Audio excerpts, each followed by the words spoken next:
ఇప్పుడు మనం చాప్టర్ 5 వినియోగదారుడి ప్రవర్తన కార్డినల్ విధానం గురించి తెలుసుకుందాం. ఇంతకుముందు మనం వినియోగదారుడి ప్రవర్తన ఆర్డినల్ విధానం గురించి వివరించడం జరిగింది. వినియోగదారుని ప్రవర్తనను మనము ఆధునిక కాలంలో మనం వివిధ కంపెనీలు అంచనా వేయడం అనే విషయాన్ని గమనిస్తూనే వస్తున్నాం. ఆధునిక కాలంలో ఆధునిక కాలంలో సంస్థలు తమ వ్యాపారాన్ని వ్యాపించుకోవడానికి, అభివృద్ధి చేసుకోవడానికి, వినియోగదారుని ప్రవర్తన అంచనా వేయడానికి అనేకమైనటువంటి విధానాలను ఉపయోగిస్తున్నది. ముఖ్యంగా ఇప్పుడు ఆధునిక కాలంలో ఇంటర్నెట్ సోర్స్ ఉపయోగించి వినియోగదారుని ప్రవర్తనను అంచనా వేయడానికి ఎక్కువ మొగ్గు చూపుతున్నది. అదేవిధంగా ఇప్పుడు మనకు కొత్తగా ఉద్భవించినటువంటి ఆన్లైన్ యాప్లు కానీ, సోషల్ మీడియా కానీ, ఇవన్నీ కూడా వినియోగదారుని ప్రవర్తన అంచనా వేయడంలో చాలా ప్రధాన పాత్రను పోషిస్తున్నాయి. ముఖ్యంగా మనము ఇప్పుడు కార్డినల్ విధానాన్ని చూసుకున్నట్లయితే, కార్డినల్ విధానం అంటే ఏంటంటే, ఒక వినియోగదారుడు ఒక వస్తువుని ఉపయోగించడం ద్వారా, ఒక వస్తువుని వినియోగించడం ద్వారా అతనికి లభించేటువంటి ప్రయోజనాన్ని సంఖ్యారూపంలో చెప్పగలుగుతాం అనే విధానాన్ని కార్డినల్ విధానము అంటారు. ఈ కార్డినల్ విధానం గురించి తెలుసుకునే ముందు కార్డినల్ విధానానికి సంబంధించినటువంటి అనేక భావనలను తెలుసుకోవాల్సినటువంటి అవసరం అయితే ఉన్నది. ముఖ్యంగా మనం యూటిలిటీ అనే భావన, ప్రయోజనం అనే భావనను తెలుసుకోవాల్సిన అవసరం ఉన్నది. యూటిలిటీ, ప్రయోజనం అంటే ఏమిటి? ప్రయోజనం అనేది ఎక్కడ ఉత్పన్నమవుతుంది? ఈ ప్రయోజనం అనే భావన పైనే విలువ సృష్టించబడుతుంది. ఈ విలువ అనే భావన పైన డిమాండ్ సృష్టించబడుతుంది. ఒక వస్తువుకు ప్రయోజనం ఉన్నట్లయితేనే, విలువ ఉన్నట్లయితేనే దానికి డిమాండ్ అనేది ఉంటుంది. అంటే ఒక మనిషి యొక్క కోరికను సంతృప్తి పరిచే సామర్థ్యం ఉన్నటువంటి సామర్థ్యాన్ని ఆ వస్తువు యొక్క ప్రయోజనము అంటారు. అంటే ఒక వస్తువును వినియోగించాలంటే ఆ వస్తువుకి వినియోగదారుని యొక్క కోరికను, శ్రేయస్సును లేదా డిమాండ్ను సంతృప్తి పరచాల్సిన అవసరం అనేది ఉంటుంది. అట్లా ఒక వస్తువుకు ప్రయోజనం ఉన్నది అంటే ఆ వస్తువుకి వినియోగదారుని యొక్క కోరికను సంతృప్తి పరిచే శక్తి ఉన్నదని మనం అర్థం చేసుకోవాలి. అదేవిధంగా వినియోగదారుడు ప్రయోజనం ఉంటే మాత్రమే ఆ వస్తువుని డిమాండ్ చేస్తాడు. ప్రయోజనం లేకపోతే ఆ వస్తువును వినియోగదారుడు డిమాండ్ చేయడు. అయితే ఈ ప్రయోజనం అనే అంశము ఇది ఆత్మాశ్రయ అంశము. దీన్ని ఇట్స్ ఏ సబ్జెక్టివ్. దీన్ని మనము ఆత్మాశ్రయ అంశంగా చెప్తాం. ఈ వినియోగం అనే ఈ ప్రయోజనం అనే భావన ఇది మానసిక దృగ్విషయానికి సంబంధించింది, ఇది మనసుకు సంబంధించింది. దీని మానసిక దృగ్విషయానికి సంబంధించింది. ఈ ప్రయోజనాన్ని మనము అనుభూతి ద్వారా కానీ చెప్పవచ్చు. కానీ కార్డినల్ యూటిలిటీ ప్రకారం ఏంది? ప్రయోజనాన్ని కొలవవచ్చు. ఈ ప్రయోజనం అనే ఈ కోరికలకు, ప్రయోజనానికి, వినియోగానికి మరి సంతృప్తికి మరి సంబంధం ఏంటంటే, కోరికలు ఉన్నప్పుడు మాత్రమే నువ్వు వస్తువులను ఎంపిక చేసుకోవడం జరుగుతుంది. ఆ వస్తువుని ఎంపిక చేసుకున్నప్పుడు ఆ వస్తువుని వినియోగించడం జరుగుతుంది. ఆ వస్తువుని వినియోగించడం ద్వారా నీ యొక్క సంతృప్తిని పొంది నువ్వు ప్రయోజనాన్ని పొందడం జరుగుతుంది. ఈ విధంగా కోరికలు వస్తువుల ఎంపికకు, వస్తువుల వినియోగానికి, వస్తువుల వినియోగం అనేది చివరికి సంతృప్తికి, ప్రయోజనానికి పొందడానికి దారితీస్తుంది. ఇది కోరికకు, ప్రయోజనానికి, వస్తువులకు ఉన్నటువంటి సంబంధం. అదేవిధంగా ప్రయోజనం గురించి అనేక అంశాలు మనం గమనించవచ్చు. ప్రయోజనం అనేది మనం ఇంతకుముందు చెప్పుకున్నట్లయితే ఒక వస్తువుకు ఉండవలసిన సంతృప్తినిచ్చే శక్తి, ఒక వస్తువుకు సంతృప్తినిచ్చే శక్తి ఉన్నప్పుడు మాత్రమే ఆ వస్తువుకు ప్రయోజనం ఉన్నది అని మనం గుర్తించాల్సి ఉంటుంది. ప్రయోజనం అనేది వ్యక్తికి మారుతుంటది. ఇది అందరి వ్యక్తుల మధ్య ప్రయోజనం సమానంగా ఉండదు. మనం ఉదాహరణకు చూసుకున్నట్లయితే ఒక వ్యక్తికి 2 అరటి పండ్లు తినడం వల్ల తృప్తి లభించవచ్చు, ప్రయోజనం లభించవచ్చు. ఒక వ్యక్తికి ఒకే అరటి పండు తినడం ద్వారా కూడా ప్రయోజనం లభించవచ్చు. అంటే ప్రయోజనం అనేది వ్యక్తికి మారుతూ ఉంటుంది. అదేవిధంగా ప్రయోజనం అనేది కాలానుగుణంగా వివిధ స్థాయిల్లో వినియోగదారుల్లో వివిధ పరిస్థితుల మీద ఆధారపడి ఉంటుంది. అంటే ఒక వ్యక్తికి ఒక వస్తువును ఉపయోగించడం వల్ల వేరే వ్యక్తికి అదే వస్తువును ఉపయోగించడం వల్ల సమానమైనటువంటి సంతృప్తి లేదా ప్రయోజనము లేదా శ్రేయస్సు లభిస్తుందని మనం ఖచ్చితంగా చెప్పలేము. ప్రయోజనం అనేది ఒక మానసిక దృగ్విషయము. అంటే ఈ 3 అంశాలు మనం గమనించాలి. ప్రయోజనం అనేది ఒక వస్తువుకు వ్యక్తి యొక్క కోరికను సంతృప్తి పరిచే శక్తి. ప్రయోజనం అనేది అదేవిధంగా వ్యక్తికి మధ్య మారుతూ ఉంటుంది. అదేవిధంగా ప్రయోజనం అనేది వివిధ వ్యక్తుల మధ్య, వివిధ పరిస్థితుల మధ్య మారుతూ ఉంటుంది. అంటే ఈ 3 అంశాలను మనం గుర్తుపెట్టుకోవాలి.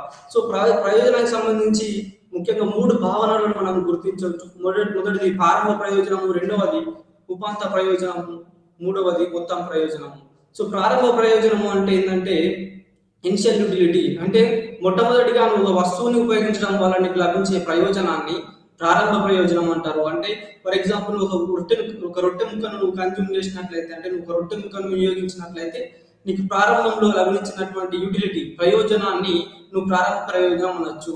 అదేవిధంగా ఒక 10 రొట్టెలను నువ్వు ఉపయోగించినట్లయితే మొత్తం ఆ 10 రొట్టెలను నువ్వు వినియోగించడం ద్వారా అంటే పొందిన ప్రయోజనాన్ని మొత్తం ప్రయోజనం అంటారు. ఈ మొత్తం ప్రయోజనాన్ని టోటల్ యూటిలిటీని మనం సింబాలికల్ గా TUN equal to U1 plus U2 plus UN, అంటే మొత్తం వస్తువుల యొక్క సమ్మిళితము, అడిషన్ అన్ని కలిపితే మనకు వచ్చేది మొత్తం ప్రయోజనం. అదేవిధంగా ఉపాంత ప్రయోజనం అంటే ఒక అదనపు వస్తువుని, అంటే నువ్వు వినియోగిస్తున్నటువంటి వస్తువుల్లో ఒక అదనపు వస్తువుని వినియోగించడం ద్వారా నీకు అదనంగా లభించే ప్రయోజనాన్ని ఉపాంత ప్రయోజనం అంటారు. అంటే ఉపాంత ప్రయోజనం అంటే నువ్వు అదనంగా ఒక వస్తువును ఉపయోగించడం వల్ల నీకు వచ్చే అదనపు ప్రయోజనాన్ని ఉపాంత ప్రయోజనం. దాన్నే ఇంగ్లీష్ లో మార్జినల్ యూటిలిటీ అంటారు. దీన్ని MU తో సూచిస్తారు. దీన్ని సింబాలికల్ గా ఎలా చెప్తారంటే MUN equal to TUN minus TUN1 N-1, MUN equal to TUN minus TUN-1 గా చూపిస్తారు. ఈ మూడు భావనలు మనం యూటిలిటీలో చదవాల్సిన ఒకటి అవసరం ఉంటుంది. ఫస్ట్ది ప్రారంభ ప్రయోజనం, సెకండ్ వన్ మొత్తం ప్రయోజనము, మూడవది ఉపాంత ప్రయోజనం. ఈ మూడు అంశాలను మనము ఈ కార్డినల్ యూటిలిటీ అప్రోచ్ లో, అంటే కార్డినల్ ప్రయోజన విధానంలో చదవాల్సిన అవసరం ఉంటుంది. సో ఇప్పుడు మనకు ఒక టేబుల్ రూపంలో చూసుకున్నట్లయితే మొత్తం టోటల్ యూటిలిటీ అంటే మొత్తం ప్రయోజనానికి మార్జినల్ యూటిలిటీ ఉపాంత ప్రయోజనానికి మధ్య సంబంధాన్ని చూసుకున్నట్లయితే మనము ఒక వస్తువుని ఉపయోగించడం వల్ల పొందే, ఫర్ ఎగ్జాంపుల్ మనకి టేబుల్లో చూపెట్టి పట్టికలో ఏం చూపెట్టి మొత్తం 6 వస్తువులను ఉన్నాయి. 6 వస్తువుల్లో నీకు మొత్తం ప్రయోజనాలను చూసుకున్నట్లయితే ఫస్ట్ వస్తువుని వినియోగించినప్పుడు నీకు 6, సెకండ్ వస్తువుని వినియోగించినప్పుడు నీకు 10 యూటిలిటీస్, తర్వాత మూడో వస్తువును 12 యూటిలిటీస్, తర్వాత 4వ వస్తువును ఉపయోగించినప్పుడు 12 యూటిలిటీస్, 5వ వస్తువును ఉపయోగించినప్పుడు 10 యూటిలిటీస్, 6వ వస్తువును ఉపయోగించినప్పుడు 6 యూటిలిటీస్ వచ్చినాయి. ఇది ఈ విధంగా చూసుకున్నట్లయితే మనకి ఇక్కడ గమనించాల్సిన అంశం ఏంటంటే టోటల్ యూటిలిటీ అనేది నువ్వు ఒక వస్తువును వినియోగిస్తున్నా కొద్దీ నీకు ఆ మొత్తం ప్రయోజనం అనేది, వస్తువు ద్వారా లభించే మొత్తం ప్రయోజనం అనేది పెరుగుతూ వస్తున్నది. పెరుగుతూ వచ్చి ఇది గరిష్ట స్థాయికి చేరుకున్నది. ఇక్కడ మీరు 4వ వస్తువు దగ్గర చూడొచ్చు, ఇది గరిష్ట స్థాయి 12కి చేరుకున్నది. ఇక 12 తర్వాత కూడా నువ్వు మళ్ళీ అదే వస్తువుని ఎటువంటి సమయ వ్యత్యాసం లేకుండా నువ్వు అదే వస్తువుని నువ్వు ఉపయోగించినట్లయితే అప్పుడు ఏమవుతుందంటే ఆ వస్తువు ద్వారా లభించేటువంటి మొత్తం ప్రయోజనం అనేది తగ్గుతూ ఉన్నది. అట్లాంటి టైం అదే సమయంలో నువ్వు ఉపాంత ప్రయోజనాన్ని గమనించినట్లయితే ఈ ఉపాంత ప్రయోజనం మొదటి నుంచి కూడా తగ్గుతూ వస్తున్నది. ఈ మొత్తం ప్రయోజనం గరిష్టమైనప్పుడు ఉపాంత ప్రయోజనం 0గాను, మొత్తం ప్రయోజనం తగ్గుతున్నప్పుడు ఉపాంత ప్రయోజనం అనేది నెగిటివ్ అంటే రుణాత్మకంగాను ఉన్నది. మనం ఈ గ్రాఫికల్ అంటే గ్రాఫ్ రూపంలో చూసుకున్నట్లయితే ఈ ఉపాంత ప్రయోజన రేఖ 5 యూటిలిటీస్ 5 గూడ్స్ 5 వస్తువులను ఉపయోగించిన తర్వాత ఉపాంత ప్రయోజనం అనేది రుణాత్మకమైనటువంటి మలుపును తీసుకున్నది. అంటే -2, -4, అంటే దీనివల్ల అంటే నువ్వు 5 కంటే వస్తువులను ఎక్కువ ఉపయోగించడం వల్ల నీకు అదనంగా లభించే అదనపు ప్రయోజనం, సో ఉపాంత మార్జినల్ యూటిలిటీ అనేది నీకు నెగిటివ్ అయింది, రుణాత్మకమైంది. దానివల్ల దీని అర్థమైంది నువ్వు 5 యూటిలిటీ 5th గూడ్ తర్వాత నువ్వు తర్వాత ఉపయోగించే గూడ్స్ అన్ని కూడా నీకు నిష్ఫలితము, నిష్ప్రయోజనంగా ఉన్నాయని మనము ఇక్కడ గమనించవచ్చు. ఈ ప్రయోజనం అంటే యూటిలిటీ అనే కాన్సెప్ట్ ను మనకు మొట్టమొదటిసారిగా జర్మనీ బెంథమ్ అనేటువంటి అతను ప్రవేశపెట్టిండు. ఇతను 1748 నుంచి 1832 కాలానికి సంబంధించినటువంటి ఆర్థికవేత్త. ఇతని థాట్స్ ను ఏ స్కూల్లో చెప్తారంటే యూటిలిటేరియన్ స్కూల్ ఆఫ్ ఎథిక్స్ స్థాపకుడు. ఇతను ఏం చెప్తాడంటే ప్రయోజనాన్ని మనం యూటిల్స్ రూపంలో, అంటే మనం ప్రయోజనాన్ని యూటిల్స్ రూపంలో కొలవచ్చు. ఇది మానసిక కొలత, అంటే ఇది సబ్జెక్టివ్ ఇన్ నేచర్, అది ఆత్మాశ్రయ అంశము, పరాశ్రయ అంశం, ఇది ఆత్మాశ్రయ అంశము. ఇది యూటిల్స్ లో కొలవచ్చు ప్రయోజనాన్ని. సో ఇదే సిద్ధాంతాన్ని తర్వాత మోంగర్, వాల్రాస్, మార్షల్ వంటి న్యూ క్లాసికల్ ఎకనామిస్టులు కూడా ఈ ప్రయోజన అంశాన్ని తీసుకొని తర్వాత దీన్ని అభివృద్ధి చేయడం జరిగింది. ఈ ప్రయోజనాన్ని కొలవచ్చు. ప్రయోజనాన్ని నువ్వు బరువును, హైట్ను అంటే బరువును, ఎత్తును ఎలా కొలగలుగుతావో, ఇప్పుడు నువ్వు రైస్ని వీటిని కాటన్ ని నువ్వు ఎట్లా కొలవగలుగుతావో అదే విధంగా నువ్వు ప్రయోజనాన్ని కూడా కొలవచ్చు. ప్రయోజనాన్ని కూడా సంఖ్యా రూపంలో చెప్పవచ్చు. ఆ సంఖ్యా రూపంలో చెప్పే భావనను యూటిల్స్ అంటారు. సో ఈ యూటిల్స్ అనే కాన్సెప్ట్ ను జార్మన్ బెంథమ్ అనే ఆర్థికవేత్త ప్రవేశపెట్టిండు. ఆ తర్వాత మార్షల్ దీన్ని ఎక్కువ అభివృద్ధిలోకి తీసుకుతేవడం అనేది జరిగింది. సో ముఖ్యంగా ఈ ప్రిఫరెన్స్, కన్జ్యూమర్ ప్రిఫరెన్స్ అనే అంశం మనకు ప్రధాన అంశంగా మనం ఇక్కడ చెప్పుకోవచ్చు. సో కన్జ్యూమర్ ప్రిఫరెన్స్ అనే అంశం 3 అంశాలపైన ఆధారపడి ఉంటుంది. సో ఈ ప్రిఫరెన్స్ అనే అంశం, ప్రాధాన్యత అనే అంశం ప్రాథమిక అంచనాల్లో ఒకటి. అయితే ఈ ప్రాధాన్యత అనే అంశము ఫస్ట్ వినియోగదారుని ప్రాధాన్యతను గుర్తించడం, వినియోగదారుని బడ్జెట్ పరిమితి, వినియోగదారుని ఎంపికలు.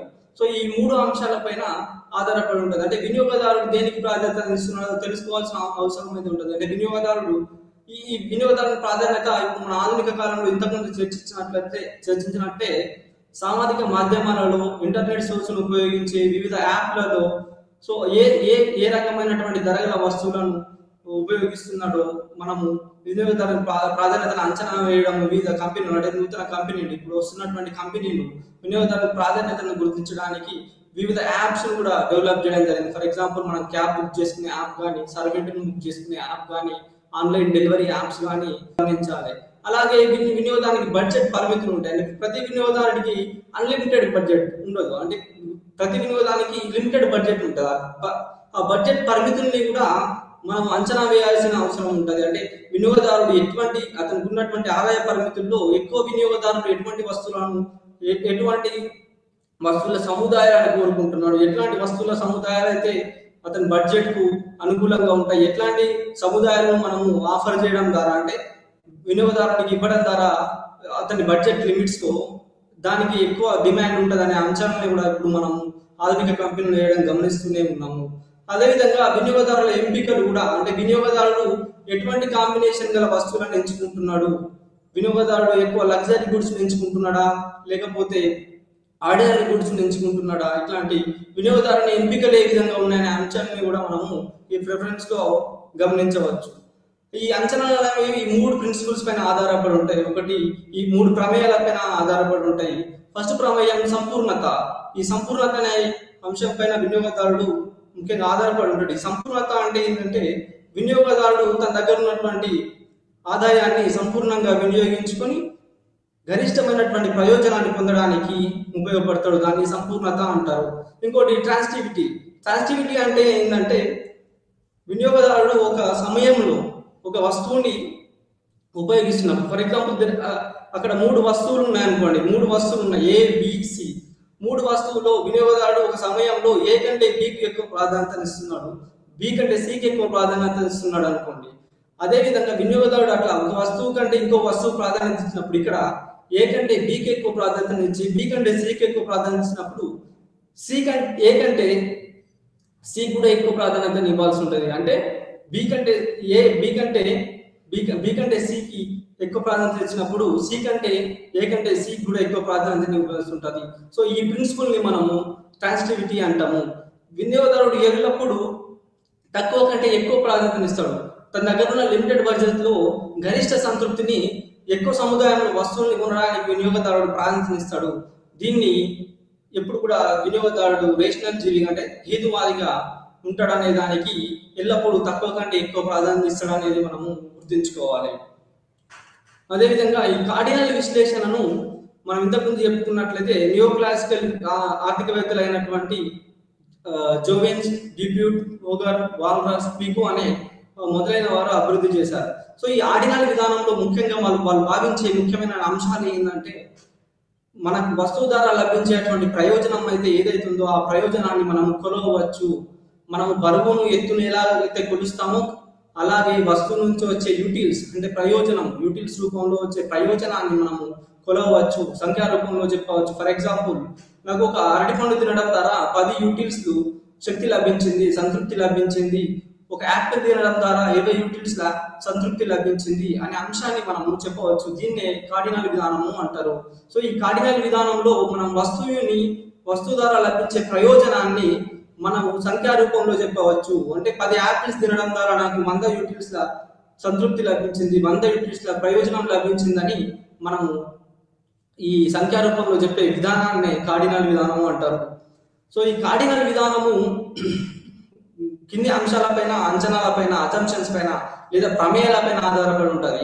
సో ఈ ప్రమేయం అనేది, ప్రయోజనం అనేది కార్డినల్ కొలత, అంటే ఒక వస్తువు ద్వారా లభించే ప్రయోజనాన్ని ఇంతకుముందు చెప్పుకున్నట్లయితే అజంప్షన్ ఏంటంటే ఫస్ట్ ప్రయోజనం, ఫస్ట్ అజంప్షన్ ఏంటంటే, ఫస్ట్ అంచనా ఏంటంటే ప్రయోజనం అనేది మనం కొలవచ్చు, ప్రయోజనాన్ని మనం కొలవచ్చు. ఏదైనా ఒక వస్తువు ద్వారా వచ్చేటువంటి ప్రయోజనాన్ని మనము యూటిల్స్ రూపంలో కొలవచ్చు.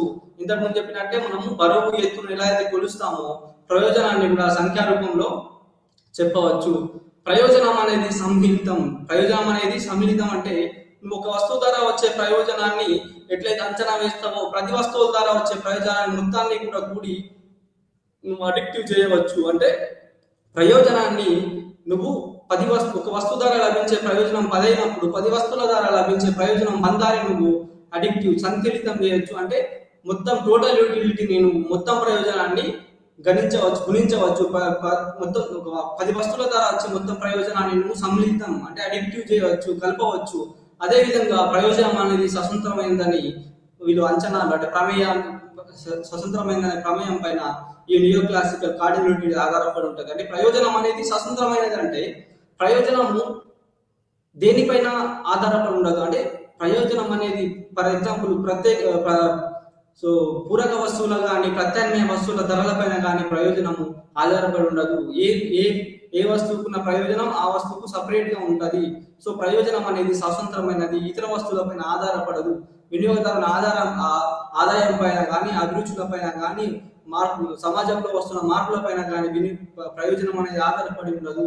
సో ప్రయోజనం అనేది స్వతంత్రమైనదని అజంప్షన్ అంటే అంచనాలపైన కూడా ఈ కార్డినలిటీ ఆధారపడి ఉంటుంది. ఇంకో ముఖ్యమైన అంచనా ఏంటంటే డబ్బుకి ఉండేటువంటి ఉపాంతర ప్రయోజనం అనేది స్థిరంగా ఉంటుంది. అంటే నువ్వు అదనంగా డబ్బు ఖర్చు పెట్టడం వల్ల వచ్చే అదనపు ప్రయోజనం అయితే ఏదైతే ఉంటుందో, డబ్బుకున్నటువంటి అదనపు ప్రయోజనం అనేది ఏదైతే ఉంటుందో అది స్థిరంగా ఉంటుంది అనేటువంటి అంచనాను ఈ cardinal utility neo classical economist బాగా అంటే గట్టిగా నమ్మినారు. అంటే ఈ నాలుగు అజంప్షన్స్ మీద వాళ్ళ యొక్క సిద్ధాంతాన్ని అభివృద్ధి చేయడం జరిగింది. తర్వాత కాలంలో ఈ 4 అజంప్షన్స్ కూడా ఆధునిక ఆర్థికవేత్తల ద్వారా విమర్శించబడ్డది. ఆ విమర్శలను మనము తర్వాత ముందు జరిగేటువంటి క్లాస్లో చెప్పుకుందాం. సో ఇంకొకటి ఏంటంటే ఉపాంత యూటిలిటీని తగ్గించే చట్టము. సో ఈ యూటిలిటీ అనే కాన్సెప్ట్ లా ఆఫ్ డిమినిషింగ్ మార్జినాలిటీ, క్షీణోపాంత ప్రయోజన సూత్ర విశ్లేషణ కూడా ఉపయోగపడుతుంది. అసలు యూటిలిటీ విశ్లేషణలో భాగంగానే మనము లా ఆఫ్ డిమినిషింగ్ యూటిలిటీ, క్షీణోపాంత ప్రయోజన సూత్రాన్ని అభివృద్ధి చేయడం అనేది జరిగింది. ఇది కూడా నియో క్లాసికల్ ఫార్ములా. ఇప్పుడు మనం డిమినిషింగ్ మార్జినల్ యూటిలిటీ అంటే ఏంటంటే నువ్వు అదనంగా ఒక వస్తువుని కంటిన్యూస్ గా అంటే ఎటువంటి కాలంలో వ్యవధి లేకుండా ఒకటే వస్తువును నువ్వు కాల వ్యవధి లేకుండా ఒకటే వస్తువును నువ్వు వినియోగిస్తున్నట్లయితే ఆ వస్తువు నుంచి వచ్చేటువంటి మార్జినల్ యూటిలిటీ, ఉపాంత ప్రయోజనం అనేది తగ్గుతా వస్తుంది.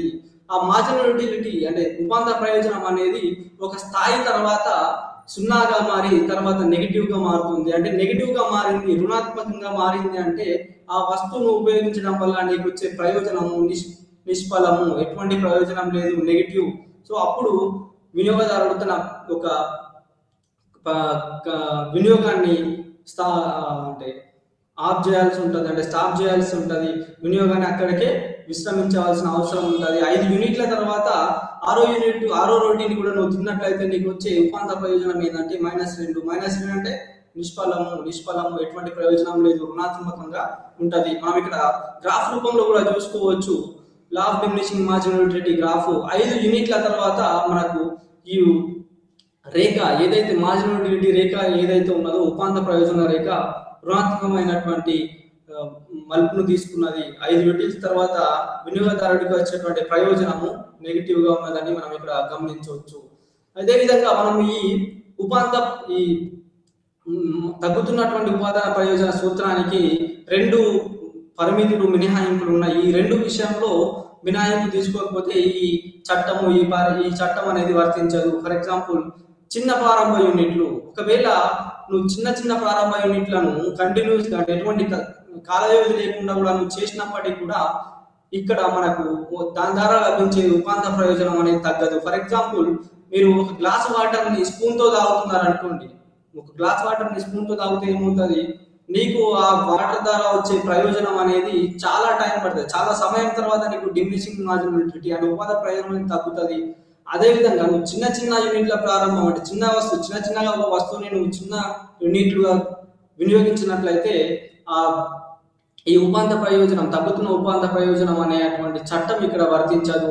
సో మనం ఈ అంశాన్ని దృష్టిలో పెట్టుకోవాలి. ఇంకో అంశం ఏంటంటే అరుదైన మరియు ఆసక్తికరమైన విషయాలు. ఫర్ ఎగ్జాంపుల్ మనకు gold, jewellery, coins collection, diamond collection ఇట్లాంటి విషయంలో పెయింటింగ్స్, అరుదైన పెయింటింగ్స్ ఉంటాయి.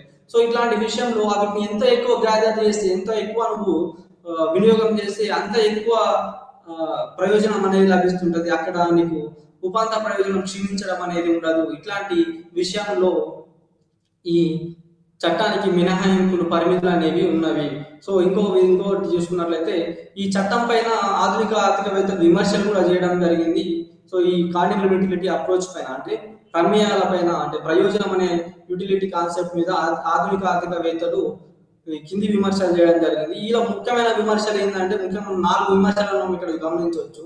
సో ఫస్ట్ విమర్శ ఏంటంటే ప్రయోజనం యొక్క కొలత సాధ్యం కాదు. మనం ఇంతకుముందు చెప్పినట్టు ప్రయోజనం అనేది కార్డినల్ యూటిలిటీ ఆర్థికవేత్తల ప్రకారం అంటే నియోక్లాసికల్ ఆర్థికవేత్తల ప్రకారం ప్రయోజనం అనేది మనము కొలవచ్చు, మనం సంఖ్యాత్మకంగా చెప్పవచ్చు. కానీ ఆర్థికవేత్తలైనటువంటి జేఆర్ఎక్స్, అలెన్స్ వీళ్ళందరూ ఏం చెప్తారంటే ప్రయోజనాన్ని మనం కొలవలేము. ఎందుకంటే ప్రయోజనం అనేది ఒక సబ్జెక్టివ్ పరాశ్రయాంశము, ఆత్మాశ్రయాంశం ఆ ప్రయోజనం అనేది ఒక ఆత్మాశ్రయాంశం. ఇది మానసిక దృగ్విషయము, మానసిక స్థితికి సంబంధించినటువంటి అంశము. ఒక వస్తువుని నువ్వు ఒక యాపిల్ తినడం ద్వారా నాకు 10 యూనిట్స్ అనే ప్రయోజనం లభిస్తుందని చెప్పలేవు. కాకపోతే నువ్వు 2 యాపిల్ తినడం ద్వారా నువ్వు పోల్చవచ్చు. మొదటి యాపిల్ కంటే 2వ యాపిల్ తినడం ద్వారా నాకు ఎక్కువ సంతృప్తి లభించిందని నువ్వు పోల్చవచ్చు, లేదా ర్యాంక్ వేయవచ్చు. కానీ నువ్వు ప్రయోజనాన్ని కొనడం అనేది సాధ్యం కాదనేది ఆధునిక ఆర్థికవేత్తల యొక్క విమర్శ.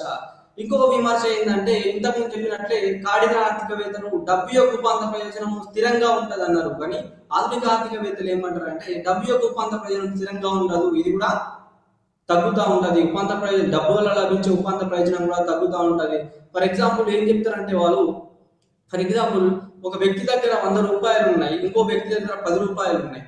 సో ఈ 10 రూపాయలు 100 రూపాయలు ఖర్చు చేసే వ్యక్తికి ఉన్న 10 రూపాయల విలువ కంటే 10 రూపాయలు డబ్బున్న వ్యక్తి ఖర్చు చేసే 10 రూపాయల విలువకు ఉపాంత ప్రయోజనం ఎక్కువ ఉంటది. అంటే నీ దగ్గర డబ్బులు తక్కువ ఉన్నప్పుడు ఆ డబ్బుకు ఉపాంత ప్రయోజనం ఎక్కువ ఉంటది, డబ్బులు ఎక్కువ ఉన్నప్పుడు ఆ ఉపాంత ప్రయోజనం అనేది తక్కువ ఉంటది.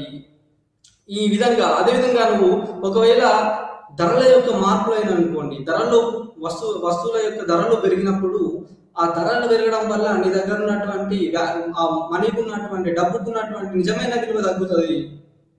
So real value of money will go down, అంటే డబ్బుకున్నటువంటి నిజమైన వాల్యూ తగ్గుతుంది.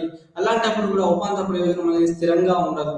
సో డబ్బు వల్ల లభించేటువంటి ఉపాంత ప్రయోజనం కూడా స్థిరంగా ఉండదని ఆధునిక ఆర్థికవేత్తలు విమర్శించారు. సో ఇంకొక విమర్శ ఏంటంటే ప్రయోజనం ఎప్పుడు స్వతంత్రంగా ఉంటుందని కార్డినల్ ఆర్థికవేత్తలు అంటారు. ఆధునిక ఆర్థికవేత్తలు దీనిపైన విమర్శిస్తూ ఏమంటారంటే ప్రయోజనం ఎల్లప్పుడూ స్వతంత్రంగా ఉండదు. ఒక వస్తువు నుంచి లభించే ప్రయోజనం అనేది స్వతంత్రంగా ఉండదు. ఫర్ ఎగ్జాంపుల్ పూరక వస్తువులు ఉంటాయి. ఇప్పుడు నువ్వు కాఫీతో పాటు నువ్వు బిస్కెట్ తింటే నీకు వచ్చే ప్రయోజనం కంటే ఓన్లీ కాఫీ తాగడం ద్వారా వచ్చే ప్రయోజనం తక్కువ ఉండొచ్చు. సో కాఫీ యొక్క ప్రయోజనాన్ని బిస్కెట్ పెంచుతుంది. అలాంటప్పుడు ఈ విషయంలో కాఫీని బిస్కెట్ వల్ల కాఫీ వల్ల లభించే ప్రయోజనానికి అదనపుగా విలువను సమకూర్చడం జరుగుతుంది. ఈ విధంగా నువ్వు ఫర్ ఎగ్జాంపుల్ ఎడమకాలు చెప్పు కుడికాలు చెప్పు ఉందనుకోండి. సో నువ్వు ఎడమకాలు చెప్పు ఒకటే ఉండడం వల్ల దానికి ప్రయోజనం ఉండదు, నువ్వు కుడికాలు చెప్పు ఉంటే మాత్రమే దానికి ప్రయోజనం ఉంటుంది. సో ఈ విధంగా వస్తువుల ప్రయోజనం అనేది ఎప్పుడు కూడా స్వతంత్రంగా ఉండదు. ఇవి ప్రత్యామ్నాయ వస్తువులపైన, పూరక వస్తువులపైన ఆధారపడి ఉంటుంది. అదేవిధంగా ఈ ఆర్థికవేత్తలు ఏమంటారు అంటే ఇవి అవాస్తవిక అంచనాలు అంటే అవాస్తవిక ప్రమేయాల మీద కూడా ఈ కార్డినల్ యూటిలిటీ ఆధారపడి ఉందని విమర్శించడం జరుగుతుంది. అవాస్తవిక అంచనాలు అంటే ఏంటంటే ఈ కార్డినల్ యూటిలిటీ చెప్పేటప్పుడు వాళ్ళు ఏం చేస్తారంటే సమాజంలో ఎటువంటి మార్పు ఉండదు, వినియోగదారుని ప్రవర్తనలో కానీ వాని ఆదాయంలో కానీ అతని యొక్క అభిరుచుల్లో కానీ ఎటువంటి మార్పు ఉండదు అనే అవాస్తవిక అంచనాలపైన ఈ సిద్ధాంతం ఆధారపడి ఉందని ఆధునిక ఆర్థికవేత్తలు విమర్శిస్తారు. సో కార్డినల్ యూటిలిటీ డెవలప్ చేసేటప్పుడు వాళ్ళ ప్రమేయం ఏంటంటే ఒక వినియోగదారుని ఒక వస్తువును వినియోగించేటప్పుడు అతని యొక్క ఆదాయము కానీ మార్కెట్లో ధరలు కానీ అదేవిధంగా అభిరుచులు కానీ స్థిరంగా ఉంటాయని భావిస్తారు. కానీ ఇది ఇప్పుడున్నటువంటి మార్కెట్ వ్యవస్థ డైనామిక్ మార్కెట్ వ్యవస్థ, అట్లాంటప్పుడు ఇవి అవాస్తవిక అంచనాలుగా ఆధునిక ఆర్థికవేత్తలు విమర్శించడం అనేది జరిగింది. సో ఈ ప్రయోజన విశ్లేషణ ఇంతకుముందు మనం డిమినిషింగ్ అదేవిధంగా ఇప్పుడు ప్రయోజన విశ్లేషణ ద్వారా సమోత్పాద ప్రయోజన సిద్ధాంతము. సో వినియోగదారుని సమతుల్యం ఎట్లా ఉంటది, ఇక్కడ రెండు వస్తువులు అంటే ఈ సమపాద ప్రయోజన సిద్ధాంతం రెండు రకాలుగా ఉంటది. ఒక వస్తువు నమూనా మరియు బహుళ వస్తువుల నమూనా. సో ఒక వస్తువు నమూనా అంటే ఏంటంటే ముందుగా ఈ ఒక వస్తువు నమూనా అని తెలుసుకునే ముందు మనము ఈ సమోత్పాద ప్రయోజన సూత్రము సమోపాద ప్రయోజన సిద్ధాంతము ఏ అంశాలపైన ఏ అంచనాలపైన ఏ ప్రమేయాలపైన ఆధారపడి తెలుసుకుందాం. ఫస్ట్ వినియోగదారుడు హేతుబద్ధుడు. హేతుబద్ధుడు అంటే ఏంది? వినియోగదారుడు ఎప్పుడు కూడా తన దగ్గర ఉన్నటువంటి నిర్ణీత బడ్జెట్ తో ఎక్కువ గరిష్ట ప్రయోజనాన్ని పొందడానికి గరిష్ట సంతృప్తి పొందడానికి ప్రయత్నిస్తాడు. వినియోగదారుడు హేతుబద్ధుడు. ఎక్కువ వస్తువులను వినియోగించడానికి మొగ్గు చూపిస్తాడు వినియోగదారుడు హేతుబద్ధుడు. సో అదే విధంగా ప్రయోజనం అనేది కార్డినల్ కొలత, అంటే ప్రయోజనాన్ని కొలవచ్చు, ప్రయోజనాన్ని సంఖ్యారూపంగా చెప్పవచ్చు అనేది అంచనా పైన కూడా ఆధారపడి ఉంటుంది. అదేవిధంగా ఇంతకుముందు చెప్పినట్లే డబ్బు యొక్క ఉపాంత ప్రయోజనం స్థిరంగా ఉంటది అనేది కూడా ఈ సిద్ధాంతం అనే అంశం పైన కూడా అంచనా పైన కూడా ఈ సిద్ధాంతం ఆధారపడి ఉంటుంది. ఇంకోటి ఏంటంటే స్థిర ఆదాయము స్థిర ధరలు ఉంటాయని, స్థిర అభిరుచులు స్థిర ప్రాధాన్యతలు ఉంటాయని మనము ఇంతకుముందు చెప్పిన విమర్శల్లో ఉన్నటువంటి అన్ని అజంప్షన్స్ ను వీళ్ళు ఈ సిద్ధాంతం ఆధారంగా చేసుకుంటుంది. ఇది కూడా నియో క్లాసికల్ సిద్ధాంతము. అందుకే ఈ 5 అంచనాలను మీరు గమనించవచ్చు.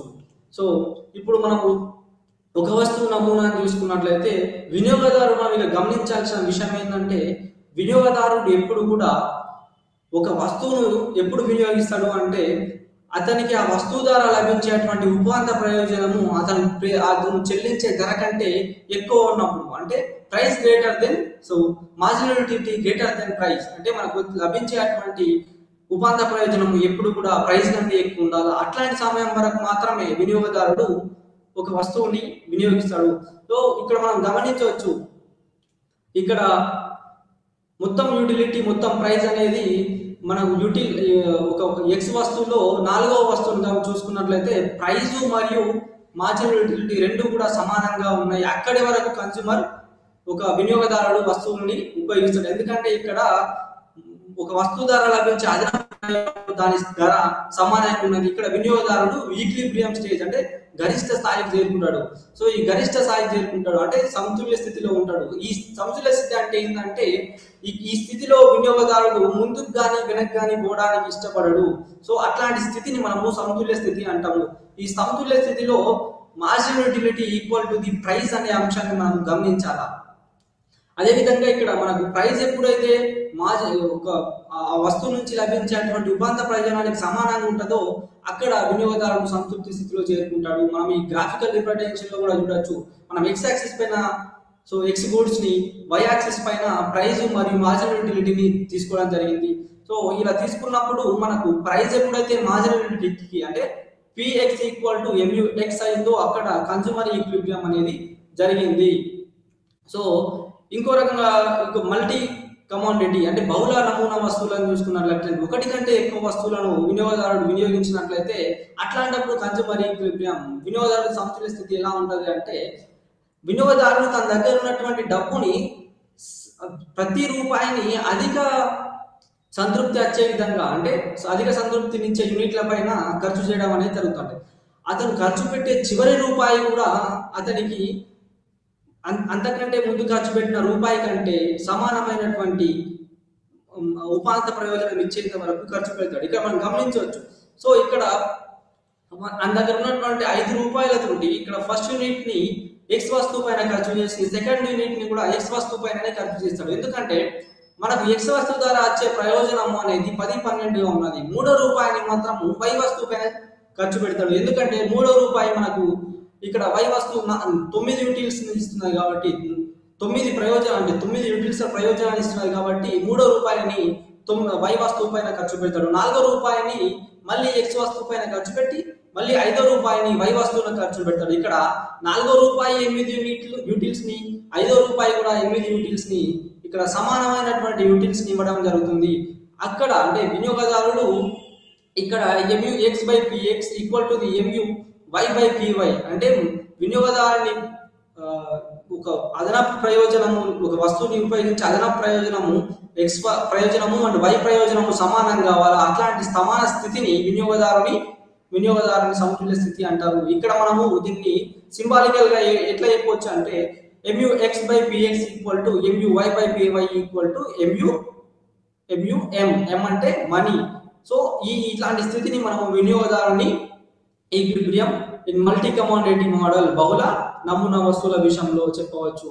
అదేవిధంగా మనము క్షీణిస్తున్న ఉపాంత ప్రయోజన చట్టంతో డిమాండ్ వక్రరేఖ ఉత్పన్నం ఎట్లా అవుతుందో కూడా మనం ఇక్కడ గమనించాలి. క్షీణిస్తున్న ప్రయోజనంతో డిమాండ్ ఉత్పత్తి రేఖ ఎట్లా ఉత్పత్తి అవుతుంది మనం అంతకుముందే తెలుసు. డిమాండ్ వక్రరేఖ ఏం తెలుపుతుంది అంటే డిమాండ్ వక్రరేఖ అనేది వస్తువు ధరకి దాని పరిమాణానికి మధ్య ఉన్న సంబంధాన్ని తెలుపుతుంది. అంటే నువ్వు ఏ ధరకు ఎంత పరిమాణంలో వస్తువులను కొంటున్నావు, అంటే తక్కువ ధర ఉన్నప్పుడు ఎక్కువ పరిమాణంలో వస్తువులను కొంటున్నారు, ఎక్కువ ధర ఉన్నప్పుడు తక్కువ పరిమాణంలో వస్తువులను కొంటున్నారు. సో ఈ సంబంధాన్ని అంటే ధరకు వస్తువుల పరిమాణానికి మధ్య ఉన్న సంబంధాన్ని డిమాండ్ వక్రరేఖ తెలుపుతుంది. సో మనం ఇక్కడ డిమాండ్ వక్రరేఖకు ఉపాంత ప్రయోజన చట్టానికి మధ్య ఉన్నటువంటి సంబంధాన్ని, సో ఈ ఉపాంత ప్రయోజనం నుంచి డిమాండ్ వక్రరేఖ ఎట్లా ఉత్పన్నం అవుతుంది అనే విషయాన్ని మనం ఇక్కడ గమనిద్దాం. సో ఇక్కడ మనము ఒక వస్తువుని అదనంగా ఉపయోగిస్తున్న కొలది ఆ వస్తువు నుంచి వచ్చే ఉపాంత ప్రయోజనం అనేది తగ్గుతా ఉన్నది. ఒక వినియోగదారునిగా నువ్వు ఒక వస్తువుకి అధిక ప్రయోజనం అంటే అధిక ఉపాంత ప్రయోజనం ఉన్నప్పుడు మాత్రమే ఎక్కువ నువ్వు ధరని చెల్లిస్తావు. అంటే దాని ఉపాంత ప్రయోజనం ఎంత ఉందో అంత ధరను మాత్రమే చెల్లిస్తావు. ఇక్కడ మనం గమనించవచ్చు. సో ఉపాంత ప్రయోజనం అనేది MUX నుంచి MU3కి తగ్గినప్పుడు వినియోగదారులు కూడా తన ధరను PUY నుంచి PU3కి తగ్గించిండు. అంటే ఉపాంత ప్రయోజనం తగ్గుతున్న కొద్దీ ఆ వస్తువుకి మనము చెల్లించే ధర కూడా తగ్గుతా ఉన్నది. సో ఉపాంత ప్రయోజనం అనేది ధరను నిర్ణయిస్తుంది. ఎట్లా ఉపాంత ప్రయోజనం తగ్గితే ధర తగ్గుతుంది, ఉపాంత ప్రయోజనం పెరిగితే ధర పెరుగుతుంది. అందువల్లనే మనకు ఈ డిమాండ్ వక్రరేఖ అనేది కిందికి వాలి ఉంటుంది.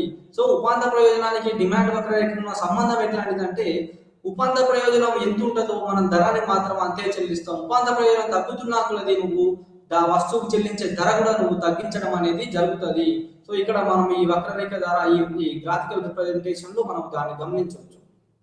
అదేవిధంగా వినియోగదారుని మిగులు అనే భావనను డిప్యూట్ 1844 సంవత్సరంలో ముఖ్యంగా ఈ పబ్లిక్ వర్క్స్ అంటే సోషల్ వెల్ఫేర్కి సంబంధించి సామాజిక శ్రేయస్సుకు సంబంధించినటువంటి అంశాలను అధ్యయనం చేయడంలో భాగంగా ఈ డిప్యూట్ అనే వ్యక్తి 1844లో వినియోగదారుని మిగులు అనే అంశాన్ని తీసుకొచ్చింది. ముఖ్యంగా వినియోగదారుని శ్రేయస్సు పబ్లిక్ వర్క్ లో అంటే గవర్నమెంట్ ఎక్స్పెండిచర్ లో భాగంగా వివిధ రోడ్ల నిర్మాణము, భవన నిర్మాణము, హాస్పిటల్ నిర్మాణము అంచనా వేయడానికి ప్రజల యొక్క శ్రేయస్సు ఎట్లా ఈ గవర్నమెంట్ ఎక్స్పెండిచర్ అంటే ప్రభుత్వ వ్యయం ఉపయోగపడుతుందో, వినియోగదారుని మిగులు ఏ విధంగా ఉంటుందో అంచనా వేయడానికి డిప్యూట్ 1844 సంవత్సరంలో వినియోగదారుని మిగులు కన్స్యూమర్ సర్ప్లస్ ఇంట్రడ్యూస్ చేయడం జరిగింది. సో ఈ భావనను మనకు ఇంట్రడ్యూస్ చేసినట్టే పరిచయంలో తెచ్చిన తర్వాత దీన్ని మార్చి 1890లో ప్రిన్సిపల్స్ ఆఫ్ ఎకనామిక్స్ అనే తన పుస్తకంలో అభివృద్ధి చేయడం జరిగింది, ప్రచురించి దాన్ని వెలుగులోకి తీసుకురావడం అనేది జరిగింది. ముఖ్యంగా ఈ వినియోగదారుని మిగులు అంటే ఏంటంటే వినియోగదారుడు ఒక వస్తువుకు తాను చెల్లించడానికి సిద్ధంగా ఉన్న ధరకి వాస్తవానికి అతను చెల్లించే ధరకి మధ్య ఉన్న వ్యత్యాసం. అంటే వినియోగదారుడు ఒక వస్తువుకి ఎంత ధరను చెల్లించడానికి సిద్ధంగా ఉన్నాడు, వాస్తవంగా వస్తువుకి ఎంత ధరను చెల్లిస్తున్నాడు అన్న ఆ రెండింటికి మధ్య ఉన్న డిఫరెన్స్ అంటే వ్యత్యాసాన్ని మనము వినియోగదారుని మిగులు అంటాం. సో ఈ వినియోగదారుని మిగులును మనం ఈ మ్యాప్ లో గమనించవచ్చు. సో ఇక్కడ మనకు వినియోగదారుడు ODSM అంటే ODSM అనే ధరను చెల్లించడానికి సిద్ధంగా ఉన్నాడు. ODSM అనే ధరను చెల్లించడానికి సిద్ధంగా ఉన్నాడు. కానీ అతను వాస్తవంగా ఎంత చెల్లిస్తున్నాడు? OPSM అనే ధరను మాత్రమే చెల్లిస్తున్నాడు.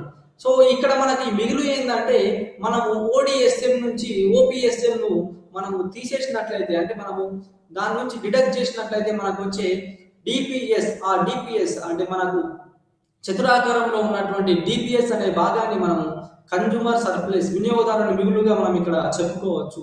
సో అదేవిధంగా కార్డినల్ ప్రయోజనం విశ్లేషణ పైన విమర్శలు మనం చూసినట్లయితే, ముఖ్యంగా కార్డినల్ ప్రయోజనం ఈ కొలత అనేది అసాధ్యము, అంటే మనం ఇంతకుముందు చెప్పినట్టు ఈ కార్డినల్ ప్రయోజనం పైన ఆధునిక ఆర్థికవేత్తలు చేసిన విమర్శలన్నీ కూడా ఇక్కడ మనం గమనించవచ్చు. సో తర్వాత ఆధునిక ఆర్థికవేత్తలు ఏం చెప్పినంటే, మనము ఈ జన్ బెంతం చెప్పినటువంటి మనం కార్డినల్ ప్రయోజనాన్ని యూటిల్స్ లో కొలవచ్చు అనే భావనను, అదేవిధంగా మనము బరువును ఎత్తును ఏ విధంగా అయితే మనం సంఖ్యారూపంలో చెప్పగలుగుతామో కార్డినల్ ప్రయోజనాన్ని అదే విధంగా చెప్పవచ్చు అనే భావన అనేక విమర్శలకు గురైంది. సో ఈ కార్డినల్ అంటే ఒక వస్తువు ద్వారా లభించే ప్రయోజనాన్ని మనం సంఖ్యారూపంలో చెప్పడం సాధ్యం కాదు, ఇది ఆత్మాశ్రయాంశము, ఇది మానసికత దృగ్విషయానికి సంబంధించింది. ఒక వ్యక్తి సంతృప్తి పొందుతుందంటే అది మన మానసిక స్థితికి సంబంధించింది. దాన్ని మనం ఒక మానసిక స్థితిని సంఖ్యారూపంలో చెప్పలేము, ఓన్లీ పోల్చవచ్చు లేదా అంచనా ర్యాంక్ చేయవచ్చు, అంతేగాని సంఖ్యారూపంలో ఖచ్చితమైన సంఖ్యారూపంలో చెప్పలేము అనేది ప్రాథమిక విమర్శ. ఈ విమర్శ తర్వాతి కాలంలో మనకు ఆర్డినల్ యూటిలిటీ ఉద్భవించడానికి, ఆర్డినల్ యూటిలిటీ డెవలప్ చేయడానికి ఉపయోగపడింది. ఈ విమర్శను ఆధారంగా చేసుకుని మనకు అలెన్ ఈక్స్ అనే ఆర్థికవేత్తలు తర్వాత కాలంలో ఆర్డినల్ యూటిలిటీ అనే అంశాన్ని అభివృద్ధి చేసిండు. అదేవిధంగా ప్రయోజనాలు స్వతంత్రంగా ఉంటాయని కూడా ఊహిస్తుంది. సో ఈ కార్డినల్ ప్రయోజనం ఏం చెప్తుందంటే, ఒక వస్తువు నుంచి వచ్చే ప్రయోజనం, ఈ యూటిలిటీ ప్రయోజనం అనేది స్వతంత్రంగా ఉండదని భావిస్తారు. నిజంగా ఒక వస్తువు నుంచి వచ్చే ప్రయోజనం స్వతంత్రంగా ఉండదు. ఎందుకంటే ఒక వస్తువు నుంచి వచ్చే ప్రయోజనం అనేది వివిధ వస్తువుల ధరల పైన, ఒకవేళ ఒక వస్తువుకు ప్రత్యామ్నాయ వస్తువు ఉంది అనుకోండి. ఫర్ ఎగ్జాంపుల్ మనకు స్ప్రైట్ కు లెమన్ సోడా అనేది ఒక ప్రత్యామ్నాయంగా ఉన్నప్పుడు, ఈ వస్తువు యొక్క లెమన్ సోడా యొక్క ధర పెరిగినప్పుడు నువ్వు ఏం చేస్తావు, స్ప్రైట్ కు మార్పు చెందడం అనేది జరుగుతుంది. స్ప్రైట్ ఎక్కువ డిమాండ్ చేయడానికి ముందు ఆసక్తి చూపుతాం. సో అదే విధంగా పూరక వస్తువు అయింది అనుకోండి, ఒక వస్తువు యొక్క ధర ఇంకొక వస్తువు యొక్క డిమాండ్ ను నిర్ణయిస్తుంది. ఎట్లా, ఫర్ ఎగ్జాంపుల్ పెట్రోల్ యొక్క ధర పెరిగితే కార్ల యొక్క డిమాండ్ తగ్గిపోతుంది. అదేవిధంగా ఇట్లా ఒక వస్తువు యొక్క ప్రయోజనం అనేది స్వతంత్రంగా ఉంటుందనే భావన, అది కార్డినల్ విశ్లేషకులు చేసినటువంటి భావన, ఆ అంచనా ఏదైతే ఉందో, ప్రమేయం, ఊహించుకున్నటువంటి ప్రమేయం అయితే ఏదో ఉందో అది అనేక విమర్శలకు గురైంది. ఇది వాస్తవికతకు కూడా చాలా దూరంగా ఉంటుంది. అందుకే ఈ వస్తువు నుంచి లభించే ప్రయోజనం స్వతంత్రంగా ఉంటుందని ఊహించడం అనేది అనేక విమర్శలకు గురవడం అనేది జరిగింది. అదేవిధంగా ఒక వస్తువు డబ్బు యొక్క స్థిరమైన డబ్బు ద్వారా లభించే ఉపాంత ప్రయోజనం స్థిరంగా ఉంటుందని ఊహించింది. ఈ కార్డినల్ విశ్లేషకులందరూ కూడా ఒక వ్యక్తి దగ్గర ఉన్న డబ్బు ద్వారా లభించే ఉపాంత ప్రయోజనం, అంటే అదనంగా డబ్బును ఉపయోగించడం వల్ల లభించే నీకు అదనపు ప్రయోజనం ఏదైతే ఉంటుందో అది స్థిరంగా ఉంటుందని భావించింది. సో ఒక డబ్బు ద్వారా లభించే ఉపాంత ప్రయోజనం స్థిరంగా ఉంటుంది అనేది ఊహాజనితం, ఇది వాస్తవం కాదు. ఎందుకంటే డబ్బు ఎక్కువ ఉంటే ఉపాంత ప్రయోజనం తక్కువ ఉంటుంది. ఒక వ్యక్తి దగ్గర డబ్బు తక్కువ ఉంటే ఉపాంత ప్రయోజనం అనేది తక్కువ ఉంటుంది. సో ఫర్ ఎగ్జాంపుల్ నీ దగ్గర 100 రూపాయలు ఉన్నప్పుడు నీ ఉపాంత ప్రయోజనము తక్కువ ఉండొచ్చు కంపేర్ టు ఎప్పుడైతే నువ్వు 10 రూపాయలు ఆదాయం ఉన్న వ్యక్తితో పోల్చుకున్నట్లయితే 100 రూపాయల ఆదాయం ఉన్న వ్యక్తి దగ్గర ఉన్న డబ్బు ఉపాంత ప్రయోజనం ఎక్కువ ఉంటుంది. సో నీ దగ్గర డబ్బు తక్కువ ఉన్నప్పుడు ఉపాంత ప్రయోజనం, ఆ డబ్బుకు ఉపాంత ప్రయోజనం ఎక్కువ, నీ దగ్గర డబ్బు ఎక్కువ ఉన్నప్పుడు ఉపాంత ప్రయోజనం తక్కువగా అనేది ఉండడం అనేది జరుగుతుంది. అందుకే డబ్బుకు స్థిరమైన ఉపాంత ప్రయోజనం ఉంటుందనే ఊహ అనేక విమర్శలకు గురయ్యింది. అదేవిధంగా మార్షల్ గిబ్బన్ పారాడాక్స్ ను విమర్శించలేకపోయాడు. సో గిబ్బన్ అనే ఆర్థికవేత్త ఏం చెప్తాడంటే, మనం జనరల్ డిమాండ్కు ధరకు ఉన్నటువంటి సంబంధాన్ని మనం చూసుకున్నట్లయితే, ఒక వస్తువు యొక్క ధర పెరిగినప్పుడు దాని డిమాండ్ తగ్గుతుంది, ఒక వస్తువు యొక్క డిమాండ్ తగ్గినప్పుడు అంటే ధర తగ్గితే డిమాండ్ పెరుగుతుంది, ధర పెరిగితే డిమాండ్ తగ్గుతుంది. సో ఈ ఇన్వర్స్ రిలేషన్షిప్ ఉంటుంది, అంటే విలోమ సంబంధం అనేది ఉంటుంది, ధరకు డిమాండ్కు విలోమ సంబంధం ఉంటుంది. కానీ ఈ గిబ్బన్ పారాడాక్స్ లో ఏమవుతుంది అంటే, ధర పెరిగితే ఒక వస్తువు యొక్క ధర పెరిగితే దాని వినియోగం, దాని డిమాండ్ కూడా పెరగడం అనేది జరుగుతుంది. ఈ డిమాండ్ పారాడాక్స్ అనేది మనకు నెసెసరీ గూడ్స్ లో మనం చూడొచ్చు. అంటే ఇది డిమాండ్ సూత్రానికి వ్యతిరేకంగా పోతుంది. అంటే ఒక వస్తువు యొక్క ధర పెరిగితే దాని డిమాండ్ పెరుగుతుంది, జనరల్ గా తగ్గాలి. కానీ డిమాండ్ పారాడాక్స్ లో ఏమవుతుంది, ఒక వస్తువు యొక్క ధర పెరిగితే దాని డిమాండ్ కూడా పెరుగుతుంది. అంటే సేమ్ రిలేషన్షిప్ ఉంటుంది, అనులోమానుపాత సంబంధం ఉంటుంది. సో అట్లాంటి సంబంధం విషయంలో ఈ మార్షల్ ఈ డిపెండ్ పారాడాక్స్ ను వివరించక దీన్ని ఒక మినహాయింపుగా మాత్రమే భావించడం జరిగింది. సో ఈ విమర్శలు, ఇది కూడా చాలా విమర్శలకు ఎదుర్కోవడం అనేది జరిగింది. సో ఇప్పటి వరకు మనము చూసుకున్నట్లయితే అనేక అంశాలను చర్చించుకోవడం జరిగింది. ఒకసారి మనం దీన్ని రివిజన్ కూడా చేసుకోవచ్చు. సో ఈ చాప్టర్లో ముఖ్యంగా మనం తెలుసుకున్న అంశం ఏంటంటే యూటిలిటీ అంటే మనము ప్రయోజనం అంటే ఏంటంటే ఒక వ్యక్తి యొక్క కోరికను సంతృప్తిపరిచే శక్తి ఉంటే మాత్రమే దాన్ని యూటిలిటీ అంటారు. ఒక వస్తువుకు విలువ ఎప్పుడు వస్తుంది అంటే ఆ వస్తువుకి ఒక వ్యక్తి యొక్క కోరికను లేదా సంతృప్తిని తీర్చగలిగే శక్తి ఉన్నప్పుడు, అంటే capability of satisfying human wants, అంటే మనిషి యొక్క కోరికను సంతృప్తిపరచగల శక్తి ఉన్నప్పుడు మాత్రమే ఆ వస్తువుకు యూటిలిటీ, ప్రయోజనం ఉన్నట్టు. సో ఈ యూటిలిటీ ఆధారంగానే మనకు వినియోగదారుని ప్రవర్తన అంచనా వేయడం జరుగుతుంది. ఈ వినియోగదారుని ప్రవర్తన అంచనా వేయడానికి ఆధునిక కాలంలో అనేకమైనటువంటి పద్ధతులను అవలంబిస్తున్నారు. ముఖ్యంగా మనము చూసుకున్నట్లయితే ఇప్పుడు వస్తున్నటువంటి సోషల్ మీడియా, అనేకమైనటువంటి యాప్స్, సో క్యాబ్ యాప్స్ అనుకోవచ్చు, సర్వెంట్ యాప్స్ అనుకోవచ్చు, ఫుడ్ యాప్స్ అనుకోవచ్చు, ఇవన్నీ కూడా వినియోగదారుని ప్రవర్తనను అంచనా వేసి మాత్రమే అభివృద్ధి చేయడం జరిగింది. సో అవి ఎప్పటికప్పుడు వినియోగదారుని ప్రవర్తనలో ఎట్లాంటి మార్పు వస్తున్నది, వినియోగదారుడు ఎక్కువ దేనికి ప్రాధాన్యత ఇస్తుందనే అంశాన్ని వాళ్ళు అప్పుడు అంచనా వేస్తూ వాళ్ళ యొక్క ప్రయోజనాన్ని సంతృప్తిపరచడానికి వాళ్ళు తమ యొక్క సేవలను అభివృద్ధి చేస్తూ ప్రయోజనాన్ని పొందుతూ ఉంటారు. అంటే వినియోగదారుని ప్రయోజనాన్ని చేకూర్చడం వల్ల మాత్రమే డిమాండ్ ఏర్పడుతుందని వాళ్ళు స్ట్రాంగ్ గా బిలీవ్ చేస్తారు. అదేవిధంగా మనం ఇక్కడ కోరికలకు, ప్రయోజనానికి, వినియోగానికి, సంతృప్తికి మధ్య ఉన్నటువంటి సంబంధాన్ని చూసినాము. నువ్వు కోరికలు ఉన్నప్పుడే మాత్రమే నువ్వు వస్తువులను ఎంపిక చేయడం జరుగుతుంది.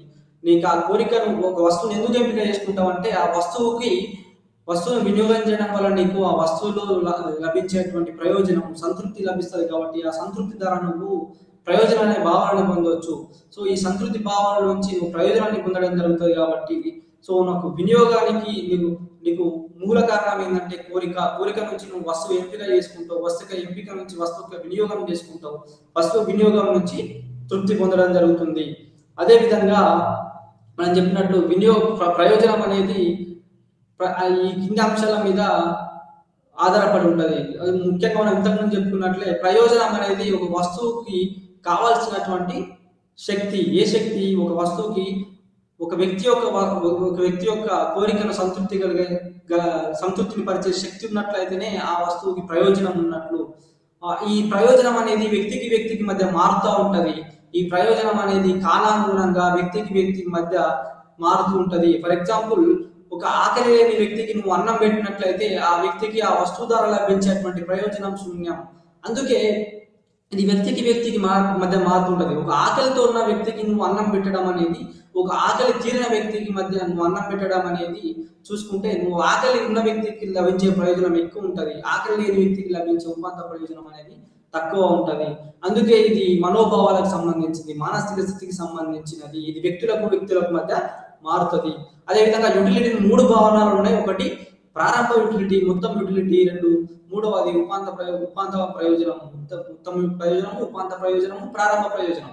సో ఈ 3 యూటిలిటీలు ఉంటాయి. ప్రారంభ ప్రయోజనం అంటే నువ్వు మొట్టమొదటిగా ఒక వస్తువును ఉపయోగించడం ద్వారా లభించే ప్రయోజనాన్ని నువ్వు ప్రారంభ ప్రయోజనం అనుకోవచ్చు. మొత్తం ప్రయోజనం అంటే ఏంటంటే ఒక వస్తువు, వివిధ వస్తువులను, వివిధ రకమైనటువంటి 10 యాపిల్లను కన్జ్యూమ్ చేయడం ద్వారా మొత్తం లభించే ప్రయోజనాన్ని చూసుకున్నట్లయితే దాన్ని మొత్తం ప్రయోజనం అంటాము. ఉపాంత ప్రయోజనం అంటే ఏంటంటే నువ్వు అదనంగా ఒక వస్తువును ఉపయోగించడం వల్ల నువ్వు లభించే అదనపు ప్రయోజనాన్ని మనము ఉపాంత ప్రయోజనం అని అనడం జరుగుతుంది. సో ఈ ఉపాంత ప్రయోజనానికి, మొత్తం ప్రయోజనానికి మధ్య ఉన్న సంబంధాన్ని చూసుకున్నట్లయితే మనము ఇక్కడ 6 వస్తువులను చూసుకున్నాము. మనం ప్రతి వస్తువును ఉపయోగించిన కొద్దీ మొత్తం ప్రయోజనం అనేది పెరుగుతూ వస్తుంది. కానీ ఒక వస్తువు ద్వారా లభించే ప్రయోజనం గరిష్టమైనప్పుడు, ఇక్కడ మనం 4వ వస్తువు దగ్గర గరిష్టం అయిపోయి 12 అయ్యింది. ఆ తర్వాత కూడా నువ్వు అదే వస్తువును ఉపయోగిస్తే మొత్తం యూటిలిటీ అంటే మనకు ఆ వస్తువు దగ్గర లభించేటువంటి మొత్తం ప్రయోజనం తగ్గిపోతుంది. ఈ తగ్గుతున్న సమయంలో మనం మార్జినల్ యూటిలిటీ యొక్క తీరును చూసుకున్నట్లయితే మొదట మార్జినల్ యూటిలిటీ మొదటి నుంచి తగ్గుతూ వస్తున్నది. ఎప్పుడైతే ఒక వస్తువు నుంచి లభించే మొత్తం ప్రయోజనం గరిష్టమైందో అక్కడ మార్జినల్ యూటిలిటీ సున్నాగా ఉన్నది. ఎప్పుడైతే మొత్తం యూటిలిటీ తగ్గుతుందో అప్పుడు మార్జినల్ యూటిలిటీ అనేది నెగిటివ్ గా నిష్ఫలంగా రుణాత్మకమైనటువంటి తీరును ప్రదర్శించడం జరిగింది. సో ఈ గ్రాఫ్ లో మనము ఇక్కడ చూసుకోవచ్చు 4 యూటిలిటీస్ అంటే ఒక వస్తువు 4వ కన్జంప్షన్ 4th వస్తువును నువ్వు వినియోగించిన తర్వాత వచ్చే ప్రయోజనం అయితే ఏదైతే ఉందో మొత్తం ప్రయోజనం తగ్గుతున్న ట్రెండ్ చూసుకోవచ్చు. ఉపాంత ప్రయోజనం అనేది నెగిటివ్ గా మనం ఇక్కడ గమనించవచ్చు. అదేవిధంగా ప్రయోజనం యొక్క కొలతను మొట్టమొదటి ప్రయోజనం అనే కాన్సెప్ట్ ను జెర్మీ బెంథమ్ అనే యూటిలిటేరియన్ స్కూల్ ఆఫ్ ఎథిక్స్ కు సంబంధించినటువంటి ఆర్థికవేత్త అభివృద్ధి చెందడం జరిగింది. అయితే ఈయన ఏమంటాడంటే ప్రయోజనాన్ని మనం యూటిల్స్ రూపంలో కొలవచ్చు. సో మనం బరువును ఎత్తును ఎట్లా కొలుస్తామో ప్రయోజనాన్ని కూడా సంఖ్యా రూపంలో చెప్పవచ్చు. ఆ సంఖ్యను మనం యూటిల్స్ అంటాము. ఇప్పుడు మనము షుగర్ కేజీలో చెప్పినట్లే ప్రయోజనాన్ని కూడా యూటిల్స్ లో చెప్పవచ్చు. ఇది ఒక మానసిక కొలత అని చెప్తారు. తర్వాత దీన్ని మూగర్, వాల్రస్, పిగు, మార్షల్ వంటి ఆర్థికవేత్తలు అభివృద్ధి చేయడం జరుగుతుంది. ఇలా ముఖ్యంగా ఇక్కడ మనం కార్డినల్ యూటిలిటీ పరిమాణాత్మకంగా సంఖ్యారూపంగా చెప్పొచ్చు అనేది వీళ్ళ యొక్క ముఖ్య భావన. సో ముఖ్యంగా ప్రిఫరెన్సెస్ అంటే ప్రాధాన్యత గురించి కొన్ని ప్రాథమిక అంచనాలు ఏమి ఉంటాయంటే వినియోగదారుల ప్రాధాన్యత ఎట్లా ఉంటుందంటే ఫస్ట్ మనము యూటిలిటీ గురించి తెలుసుకోవాలంటే వినియోగదారుడి ప్రాధాన్యత గుర్తించాలంటే అంటే వినియోగదారుడు ఎట్లాంటి వస్తువులకు ప్రాధాన్యత ఇస్తున్నాడు, ఏ వస్తు సమూహాలకు ప్రాధాన్యత ఇస్తున్నాడు అని. మళ్ళీ అదేవిధంగా వినియోగదారుని యొక్క బడ్జెట్ పరిమితులు ఏంటి, వినియోగదారుని దగ్గర ఉన్నటువంటి బడ్జెట్ పరిమితులు ఎంత, ఆదాయం ఎంత, ఆ లిమిటెడ్ ఆదాయంతో ఆ పరిమితమైనటువంటి ఆదాయంతో ఎటువంటి వస్తువులను కొనుగోలు చేస్తున్నాడు అనే అంచనా కూడా మనం చేయాల్సి ఉంటుంది వినియోగదారుని ప్రవర్తన అంచనా వేసేటప్పుడు. అదేవిధంగా వినియోగదారుని ఎంపికలు అంటే ఎటువంటి వస్తువులను ఎంపిక చేసుకుంటున్నాడు అనే విషయాన్ని కూడా మనం అంచనా వేయాల్సి ఉంటుంది. ఈ అంచనాలతో పాటు కొన్ని మనము అజంప్షన్స్ కూడా చూసుకోవచ్చు. వినియోగదారుని ప్రవర్తన అనేది సంపూర్ణత, ట్రాన్సిటివిటీ, ఎల్లప్పుడూ తక్కువ కంటే ఎక్కువ ప్రాధాన్యతనిచ్చే ఈ 3 అంచనాలపైన కూడా ఆధారపడి ఉంటుంది. మనం సంపూర్ణత అంటే ఏంటి, ఒక వస్తువు ద్వారా లభించే ప్రయోజనాన్ని గరిష్టంగా ఉండడానికి వినియోగదారుడు ఎక్కువ ప్రాధాన్యత చూపిస్తాడు. అదేవిధంగా ట్రాన్సిటివిటీ అంటే ఏంటంటే మనం వినియోగదారుడు 3 వస్తువులను ఉపయోగిస్తున్నాం అనుకోండి, ఏబిసి అనేది. ఏ కంటే బికి, బి కంటే సికి ప్రాధాన్యత ఇచ్చినప్పుడు సి కంటే ఏ కూడా ప్రాధాన్యత ఇవ్వబడుతుంది. దీన్ని ట్రాన్సిటివిటీ అంటాము. అదేవిధంగా ఎల్లప్పుడూ తక్కువ కంటే ఎక్కువ ప్రాధాన్యత ఇవ్వబడుతుందంటే ఎల్లప్పుడూ ఎక్కువ కంటే తక్కువ ప్రాధాన్యత ఇవ్వబడుతుందంటే ఇక్కడ ఏంది, వినియోగదారుడు ఎప్పుడు కూడా ఎక్కువ గరిష్ట సంతృప్తిని పొందడానికి, వస్తువు నుంచి గరిష్ట సంతృప్తి పొందడానికి ఎక్కువ ప్రాధాన్యత ఇస్తారనే అంశాన్ని మనం ఇక్కడ గమనించవచ్చు.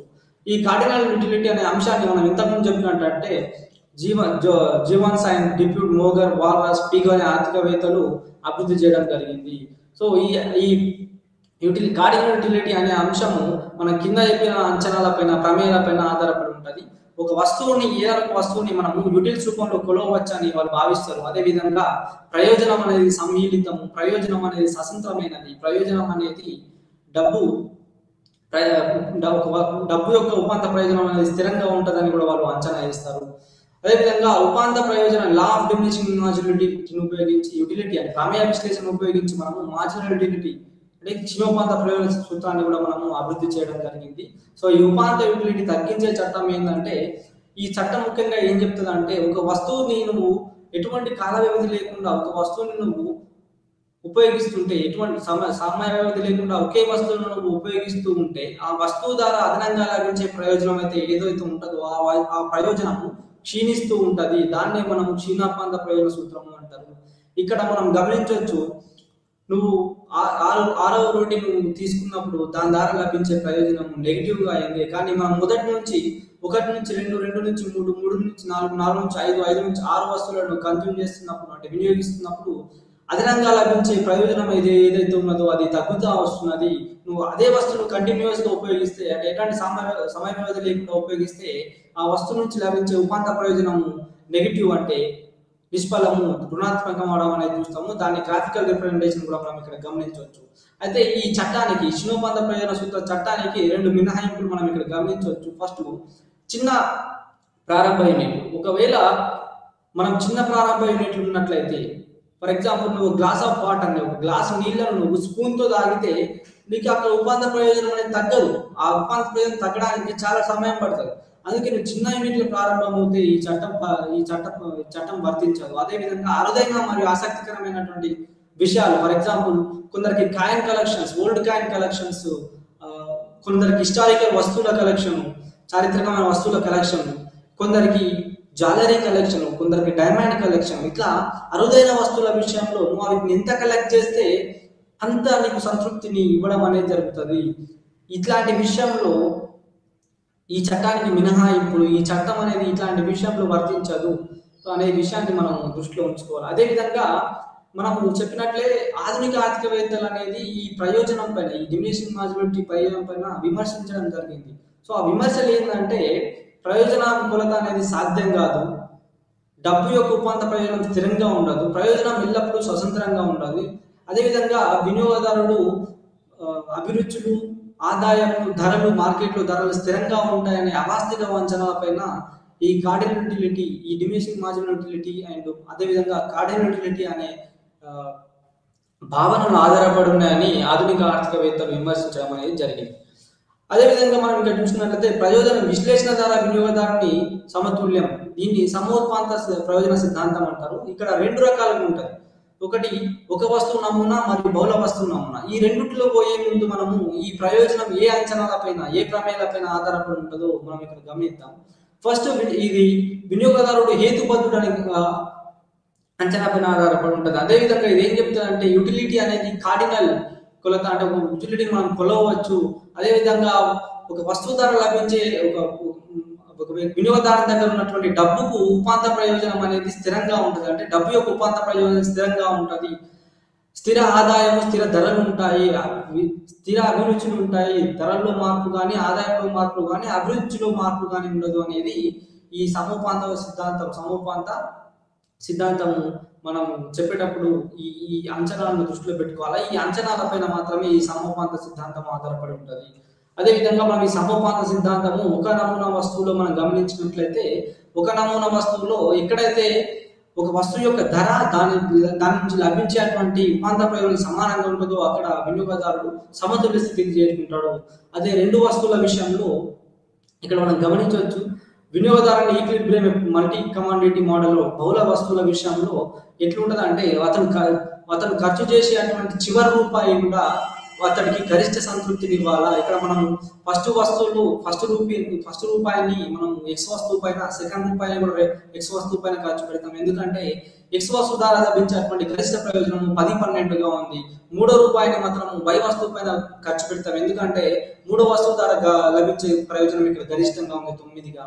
నాలుగో వస్తువు ఎక్స్ పైన ఖర్చు పెడతాం. ఎందుకంటే ఇక్కడ మనకి 8 యూటిల్స్ వస్తున్నాయి.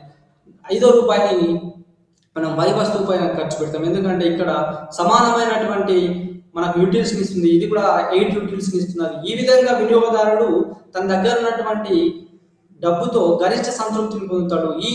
దీన్ని మనము మల్టీ కమాండిటీ మోడల్, అంటే బహుళ నమూనా పద్ధతిలో వినియోగదారుని సమతుల్య స్థితిని గురించి తెలుసుకోవడం జరుగుతున్నది.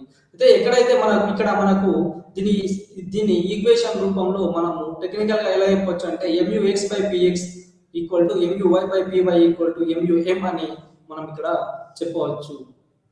అదేవిధంగా మనకు ఈ క్షీణిస్తున్న ఉపాంత ప్రయోజన చట్టం సహాయంతో డిమాండ్ వక్రరేఖ ఎట్లా ఉత్పన్నమవుతుందో గమనించినట్లయితే మనం ఇక్కడ గమనించవచ్చు. మనము వస్తువు నుంచి లభించే ఉపాంత ప్రయోజనం అనేది ఎక్కువ ఉన్నప్పుడు ఆ వస్తువుకు ఉన్న ధర కూడా ఎక్కువ ఉంది. ఉపాంత ప్రయోజనం అనేది తగ్గుతున్నప్పుడు ఆ వస్తువుకు ఉన్న ధర కూడా తగ్గుతున్నది. ఈ విధంగా వినియోగదారుడు ఎప్పుడైతే ఒక వస్తువు యొక్క ధర ఆ వస్తువు యొక్క ఉపాంత ప్రయోజనం మీద ఆధారపడి ఉంటుంది. ఒక వినియోగదారుడు ఎక్కువ ధర చెల్లిస్తున్నాడు ఆ వస్తువు కంటే, ఆ వస్తువు ద్వారా లభించే ఉపాంత ప్రయోజనం కూడా తనకి ఎక్కువ ఉన్నదని మనం ఇక్కడ గమనించాలా. ఒకవేళ ఉపాంత ప్రయోజనం అనేది తగ్గిపోతున్న కొద్దీ వినియోగదారుడు ఆ వస్తువుకి చెల్లించే ధర కూడా తగ్గించడం జరుగుతుంది. దీన్ని సాయంతో మనము డిమాండ్ వక్రరేఖ ఉత్పన్నం గురించి తెలుసుకోవచ్చు. మనకు రైట్ హ్యాండ్ సైడ్ లో మనం చూడొచ్చు క్వాంటిటీ అండ్ ప్రైస్. ఇక్కడ ధర పెరుగుతున్న కొద్దీ క్వాంటిటీ డిమాండ్ అనేది తగ్గుతుంది. అంటే మనకు డిమాండ్ వక్రరేఖ ఏం సంబంధం తెలుపుతుంది? వస్తువు యొక్క పరిమాణం దాని వస్తువు యొక్క ధరకున్న సంబంధాన్ని తెలపడం జరుగుతుంది. అదేవిధంగా వినియోగదారుని మిగులు, మనం ఇంతకుముందు చెప్పుకున్నట్లే వినియోగదారుని మిగులును డిప్యూట్ అనే ఆర్థికవేత్త ప్రారంభించిండు. దీన్ని తర్వాత కాలంలో ప్రిన్సిపల్స్ ఆఫ్ ఎకనామిక్స్ లో మార్షల్ అభివృద్ధి చేయడం జరిగింది. దీని యొక్క ముఖ్య భావన ఏంటంటే వినియోగదారుడు చెల్లించడానికి సిద్ధంగా ఉన్న ధరకు వాస్తవంగా చెల్లించే ధరకు మధ్య ఉన్న వ్యత్యాసాన్ని వినియోగదారుని మిగులు అంటారు. మనం ఈ గ్రాఫికల్ రిప్రజెంటేషన్ లో చూడొచ్చు. వినియోగదారుని మిగులు ఎక్కడైతే ఉంది డిపిఎస్ గా మనం ఇక్కడ గమనించవచ్చు. అదేవిధంగా కార్డినల్ ప్రయోజన విశ్లేషణ పైన విమర్శలు చూసినట్లయితే మనము ఇంతకుముందు చెప్పుకున్నట్లయితే ప్రయోజనం అనేది ముఖ్యంగా ఈ ఆధునిక ఆర్థికవేత్తలు కార్డినల్ ప్రయోజన విశ్లేషణను విమర్శించడం జరుగుతుంది. ముఖ్యంగా కార్డినల్ ప్రయోజనాన్ని సూచించినటువంటి ఆర్థికం చేసినటువంటి అంచనాలు ప్రమేయాలను విమర్శించడం జరుగుతుంది. సో మొదటి ప్రమేయం ఏంటంటే ప్రయోజనాన్ని కొలవచ్చు అనే అంచనా పైన కార్డినాలిటీ ఆధారపడి ఉంటుంది. అంటే కార్డినల్ ఆర్థికతలు ఏం చెప్తారు? ఇంతకుముందు చెప్పుకున్నట్లయితే మనం బరువును ఎత్తుని ఏ విధంగా కొలుస్తామో మనకు ఒక వస్తువు నుంచి వచ్చే ప్రయోజనాన్ని కూడా యూటిల్స్ రూపంలో సంఖ్యారూపంగా చెప్పవచ్చు. అంటే ఒక యాపిల్ని తినడం ద్వారా నాకు 10 యూటిల్స్ల సంతృప్తి లభించింది, ప్రయోజనం లభించిందని యూటిల్స్ రూపంలో చెప్పవచ్చు అని కార్డినల్ ఆర్థికవేత్తలు అంటారు. కానీ దీనికి విమర్శనంగా ఆధునిక ఆర్థికవేత్తలు ఏం చెప్తారు? ప్రయోజనం అనేది ఒక మానసిక స్థితికి సంబంధించింది, ఒక మానసిక దృగ్విషయము, ఇది ఆత్మాశ్రయ అంశము. సో సబ్జెక్టివ్ ఇన్ నేచర్, ఇది ఆత్మాశ్రయ అంశము, దీన్ని మనము కొలవలేము. కాకపోతే మనం ప్రయోజనాన్ని పోల్చవచ్చు. అంటే మొదటి వస్తువు నుంచి వచ్చిన ప్రయోజనం కంటే రెండో వస్తువు ద్వారా వచ్చిన ప్రయోజనం ఎక్కువ ఉందా తక్కువ ఉందా అని పోల్చవచ్చు. అదేవిధంగా ర్యాంకు కూడా ఇవ్వవచ్చు. అదేవిధంగా మనకు ఫస్ట్ వస్తువు కంటే సెకండ్ వస్తువు ఎక్కువ సంతృప్తిని ఇచ్చింది అని first rank, second rank, third ర్యాంకులు ఇవ్వవచ్చు. అంతేగాని ఒక వస్తువు నుంచి లభించే ప్రయోజనాన్ని ఖచ్చితంగా సంఖ్యారూపంలో చెప్పడం అనేది అసాధ్యము, ఇది సత్య దూరము, అవాస్తవము అని ఆధునిక ఆర్థికవేత్తలు విమర్శించడం జరిగింది. అదేవిధంగా ప్రయోజనాలు స్వతంత్రంగా ఉంటాయని ఊహించింది. అంటే ఒక వస్తువు వస్తువుకు ఉండే ప్రయోజనం అనేది స్వతంత్రమైనది. అంటే ఇది ఎటువంటి వేరే వస్తువుల యొక్క ధరల పైన కానీ వేరే వస్తువుల పైన ఆధారపడి ఉండదని కార్డినల్ ఆర్థికవేత్తలు, ముఖ్యంగా న్యూ క్లాసికల్ ఆర్థికవేత్తలు భావిస్తారు. కానీ ఇది వాస్తవ దూరం. ఎందుకంటే ఒక వస్తువుకు ప్రత్యామ్నాయ వస్తువు, పూరక వస్తువులు ఉన్నప్పుడు ఆ వస్తువు యొక్క ప్రయోజనం మార్పు చెందుతూ ఉంటుంది. మనం ఇంతకుముందు ఎగ్జాంపుల్ చెప్పుకున్నట్టు ఒక టీకు మనం బిస్కెట్ యాడ్ చేసినట్లయితే ఆ బిస్కెట్ యాడింగ్ వలన బిస్కెట్ వలన టీకి అదనపు ప్రయోజనం అనేది చేకూరుతుంది. సో ఇట్లాంటి వస్తువులు, ఇట్లాంటి పూరక వస్తువుల విషయంలో కానీ ప్రత్యామ్నాయ వస్తువుల విషయంలో కానీ ఈ ప్రయోజనం, ఒక వస్తువు నుంచి లభించేటువంటి ప్రయోజనం అనేది మార్పు చెందుతూ ఉంటుంది. అంటే పూరక వస్తువులు, ప్రత్యామ్నాయ వస్తువులు, వస్తువుల యొక్క ధరలు, వినియోగదారుల యొక్క ఆదాయం, ఇవన్నీ కూడా వస్తువు యొక్క ప్రయోజనానికి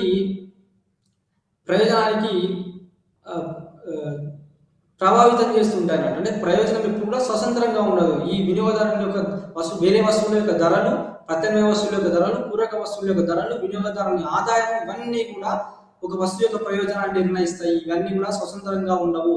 సో ఇట్లాంటి విషయంలో ఈ ప్రయోజనం స్వతంత్రంగా ఉంటుందనే ప్రమేయము అనేక విమర్శలకు గురైంది. ముఖ్యంగా రిక్స్ అలెన్స్ అనే ఆర్థికవేత్తలు ఈ ప్రయోజనం స్వతంత్రంగా ఉంటుంది, ఒక వస్తువు నుంచి లభించే ప్రయోజనం స్వతంత్రంగా ఉంటుంది అనేది అవాస్తవం అని, ఇది వాస్తవ దూరంగా ఉన్నదని విమర్శించడం జరిగింది. అదేవిధంగా డబ్బు యొక్క స్థిరమైన ఉపాంత ప్రయోజనము ఊహాజనితం, ఇది నిజం కాదని చెప్తారు. ఎందుకంటే ఒక వ్యక్తి దగ్గర డబ్బు ఉన్నప్పుడు ఆ వ్యక్తికి ఆ డబ్బు ద్వారా లభించే ఉపాంత ప్రయోజనం ఏదైతే ఉంటుందో ఆ ఉపాంత ప్రయోజనం అనేది తగ్గుతూ ఉంటుంది. ఫర్ ఎగ్జాంపుల్, ఒక 1000 రూపాయలు ఆదాయం ఉన్న వ్యక్తికి 100 రూపాయల ఆదాయం ఉన్న వ్యక్తికి మనం గమనించినట్లయితే 1000 రూపాయల ఆదాయం ఉన్న వ్యక్తి దగ్గర ఉన్నటువంటి 10 రూపాయల వాల్యూకు, 100 రూపాయల ఆదాయం ఉన్న వ్యక్తి దగ్గర ఉన్న 10 రూపాయల వాల్యూకు ఉపాంత ప్రయోజనంలో చాలా వ్యత్యాసం ఉంటుంది.